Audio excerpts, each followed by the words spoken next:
He leído que tenía 15 años cuando se conocieron, ¿es cierto? Ellos se hicieron novios, mi madre tenía 13 años y mi papá 25. Eran muy pobres ambos, vivían en un barrio que muy poca capacidad económica para entonces. Se enamoraron, fueron novios 2 años, después se escaparon y se casaron. Ellos se escaparon. Se escaparon para casarse. No tenían una casa, no tenían un automóvil, no tenían una moto, no tenían nada. Entonces yo suelo recordarle a mi madre que ella no se enamoró de Pablo Escobar, sino que se enamoró del hijo del vigilante del barrio. Había una relación con mucho romanticismo y con mucho respeto. Fue eso lo que yo siempre vi en mi padre, nunca una mala palabra, nunca un insulto hacia mi madre, siempre el trato más respetuoso hacia las mujeres. Y su consejo siempre era ese hacia mí también. Una mujer la tienes que respetar, no, jamás se te ocurra siquiera deslizar un insulto. Mi padre tenía esa capacidad. Esa ambivalencia, digamos. Sí, esa capacidad de distinguir entre lo bueno y lo malo y de poder, a pesar de ello, a pesar de ejercer la maldad por fuera de casa, se ocupó de inculcarme valores humanos. A los 7 años hay unas declaraciones tuyas que dice que a los 7 años ustedes vivían como delincuentes comunes, en ocasiones rodeados de millones de dólares y sin nada para comer. 7 años. O sea, a los 7 años ya tú tienes una conciencia más o menos clara de lo que está pasando en tu entorno. A los 7 años te empiezas a preguntar qué he hecho yo para que vengan las autoridades a buscarme a mi colegio. ¿Y por qué el director te protegía? Porque creo que era la primera persona que entendía que yo era un niño dentro de todo esto y que con 7 años o con 8 años no había podido hacer jamás daño alguno a nadie y no iba a él a permitir como responsable por la seguridad de todos los niños que estudiaban en mi colegio.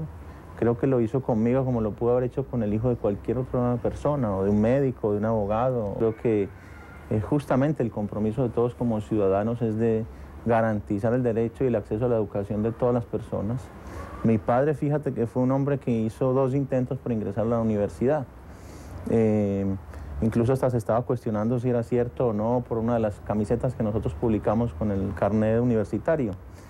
Y fue un hombre que intentó estudiar abogacía y periodismo.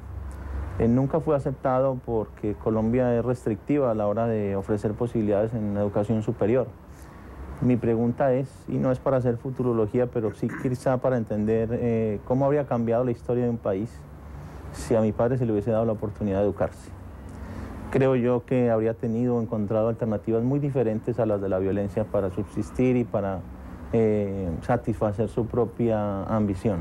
Yo aquí no me puse a hacer cuentas realmente porque cuando estás salvando tu vida, el dinero no toma ninguna importancia. Yo tuve lecciones muy fuertes en las que nosotros estábamos muriéndonos de hambre, escondidos con mi padre, pero rodeados de dinero en efectivo.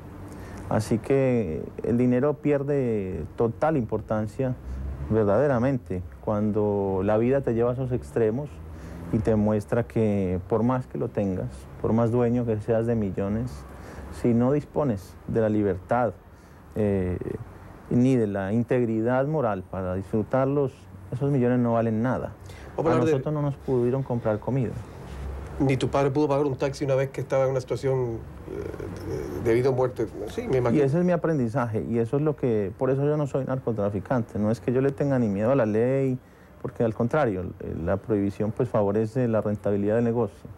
Pero es porque aprendí cosas mucho más allá de satisfacer mi propia ambición y de encontrar a través de la educación y de caminos como el diálogo y la reconciliación diferentes alternativas para no volver a caer en ese rol de violencia. Todo Colombia nos quería fuera del país o muertos y llegamos incluso al extremo de pedir ayuda a nuestros propios enemigos para poder escapar, de decirles, yo no quiero estar acá, no quiero que mi presencia los incomode en ningún sentido, pero necesito ayuda para salir. ¿Te tocó hacer a ti ese trámite? ¿Tú eras el hombre de la casa en ese sentido? Yo no era el hombre de la casa, era un niño que había quedado, digamos, al desnudo frente a una situación en la que mi padre, que sí era el hombre de la casa, llevaba un montón de situaciones adelante y de repente mi padre muere y heredamos un montón de problemas y de enemigos que no sabíamos. Hay momentos en los que yo, por supuesto, he renegado por las situaciones en las que hemos caído, etcétera, pero yo nunca he renegado del amor que siento por mi padre. Y nunca lo he considerado el culpable absoluto de todo lo que sucedió. Yo creo que mi padre tiene una enorme responsabilidad en toda esta historia, pero no está solo.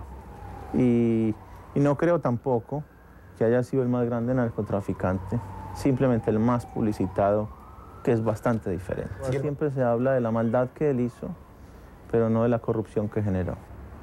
Como hijo, pude ser testigo de haber recibido las mejores lecciones de mi papá, las más amorosas de todas.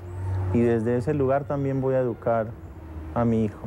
Yo creo que, al final de cuentas, la labor que hizo mi papá, como tal, es una de las pocas labores que se le debe respetar porque la hizo bien. La hizo bien conmigo. Cariño filial. En el cariño filial la hizo bien conmigo y con mi hermana. Fue un padre que, a pesar de la clandestinidad, estuvo presente siempre. En grabaciones que enviaba, en cartas que enviaba, en llamados que nos hacía.